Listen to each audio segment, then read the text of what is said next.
Hello, I'm Mrs. Nixon, third grade teacher at Baker Elementary. I am reading Chapter 5, The Barn. Mom opened the door and we stepped inside. The barn felt different, magical. It was like I'd never seen it before. Now I knew it held secrets. These cabinets hold the medical supplies I've gathered over the years, Mom said. And over here are some books that you might find helpful. There aren't any books about magical animals, but you'll find that magical creatures and everyday animals are often similar. Once I had a sick winged fox, and it helped to read about both birds and foxes. Sometimes you'll need to run an experiment to figure out what the animal needs or what will work best. You can look through my old science journals over there to get a better idea of what I'm talking about. My heart beat faster. As soon as she was done with the tour, I was heading straight for those journals. My breath caught. There'd be more magical photos in there. I could hardly wait to see them. I interrupted her. So, if I hear the bell, I run out here, and the animal will be at the back door, and I bring it inside and try to figure out what's wrong? Mom nodded. Some of the animals can speak, like Pip, but most can't.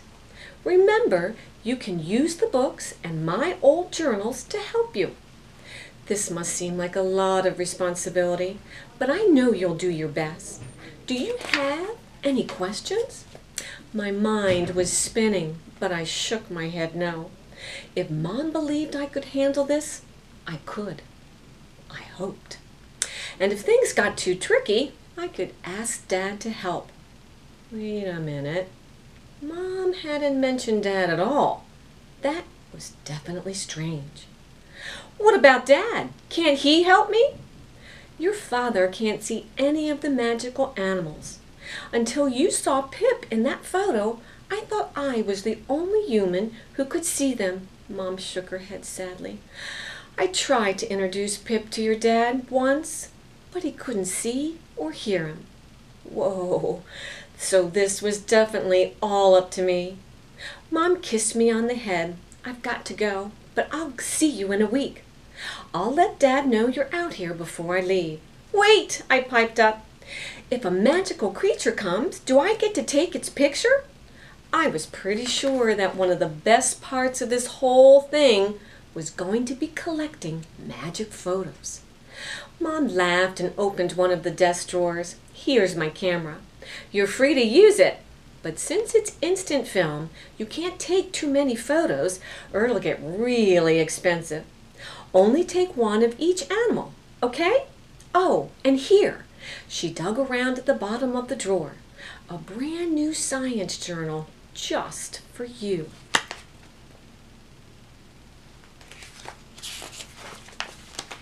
I wrapped my arms around my mom and gave her a big squeeze.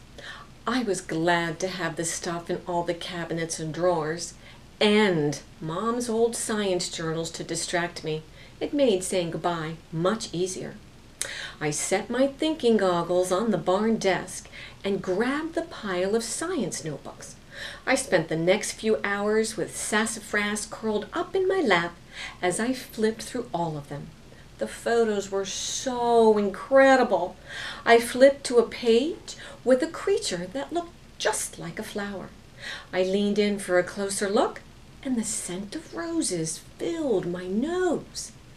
A few pages later, I found a photo of something fluffy and blue that was shaped like a snake.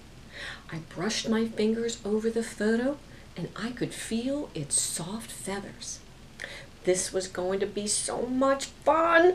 I could hardly wait to see what creature I get to meet first.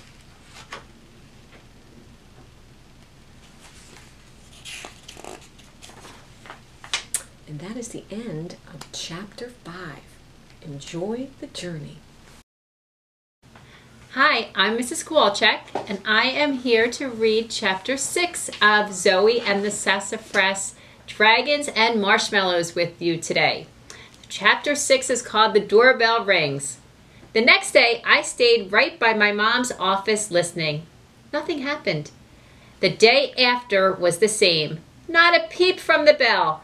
But on the 5th day, there I was, reading on the couch, when at last I heard a magical tinkling sound.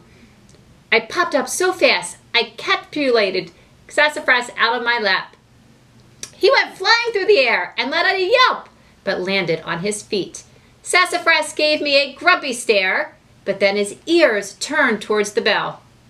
He heard it too. We both darted for the barn. We couldn't wait to see who needed our help. At the back door of the barn, I paused to listen. It was completely silent, except for the pounding of my heart. I grinned down at Sassafras. Ready, kitty? He meowed and pawed at the door. I took that as a yes. I slowly opened the door to find a small green scaly animal curled up in a tight ball. I heard a rustling in the bushes and glanced up in time to see a shimmery blue tail disappear into the forest. Maybe another animal had brought this one here for help. Hello, I called out, but nothing answered, and the mysterious blue animal didn't come back. I gently reached down to touch the smooth green back of the little creature curled up at my feet. As I did, a tiny head peeped up. "Oh," I whispered, "you are so cute." Two sad eyes stared up at me. "Don't worry, little guy. We'll make you feel better." I scooped him into my arms. Sassafras anxiously wove between my legs as I carried the animal into the barn. I set him down on the wood table. "You're kind of heavy for such a little thing." I gave him one more gentle pet. He slowly stretched, and two little wings and a long tail popped out. He was a dragon, and he was so tiny, he just had to be a baby. "A baby dragon in my barn? Hey, little guy, what's wrong? I don't see any scrapes or cuts, but you wouldn't be at the barn if you didn't need help." He seemed pretty weak. After looking around, he dropped his head down to the table and just lay there. Sassafras hopped onto the table and gave the dragon a good sniffing. The baby dragon's head popped up and he let out a little cough. A spark flew out. Sassafras shot through the air and landed on the ground with all of his fur standing on end. Yikes! I needed to move this guy before he coughed again.